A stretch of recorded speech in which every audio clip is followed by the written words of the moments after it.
Assalamualaikum warahmatullahi wabarakatuh. Saya Latifah Anum Azhara dengan NIM C0D022041.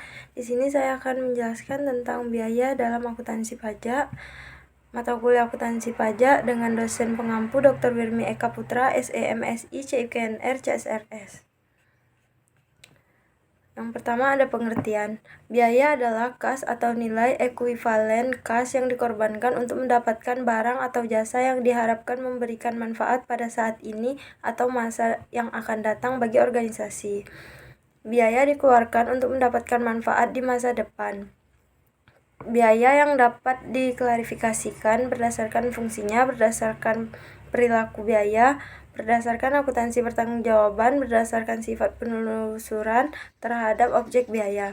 Klarifikasi biaya memiliki pengertian sebagai sebuah pengelompokan dan elemen biaya secara sistematis dalam penggolongan tertentu. Tujuannya untuk membuat laporan terkait mengenai data yang ada dan bertujuan memberikan data keuangan perusahaan secara faktual berdasarkan peruntukan dan penggolongan. Biaya yang boleh dikurangkan dalam perhitungan PPh diatur dalam Undang-Undang Nomor 36 Tahun 2008 Pasal 6 Ayat 1.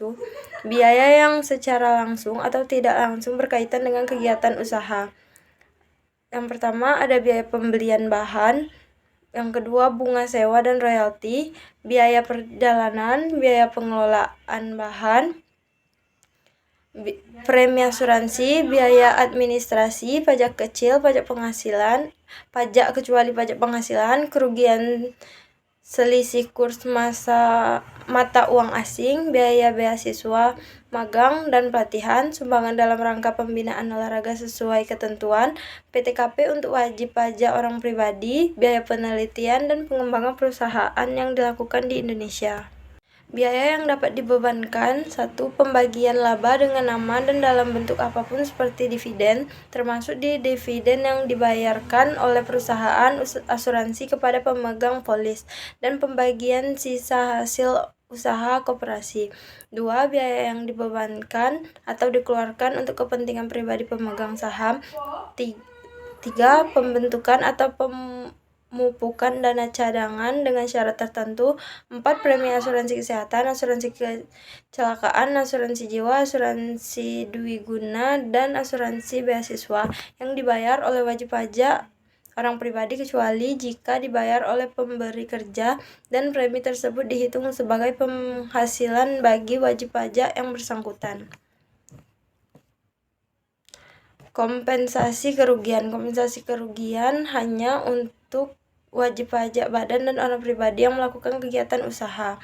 Perlu dicatat bahwa kompensasi kerugian tersebut tidak berlaku bagi wajib pajak yang keseluruhan penghasilannya bersifat final, menggunakan norma penghitungan dan atau bukan menggunakan objek pajak. Tujuan kompensasi kerugian ada dua. Yang pertama, kompensasi horizontal. Kompensasi diterapkan apabila wajib pajak dalam tahun pajak yang bersamaan memperhitungkan kompensasinya antara penghasilan suatu bidang usaha dengan kerugian dan bidang usaha lainnya.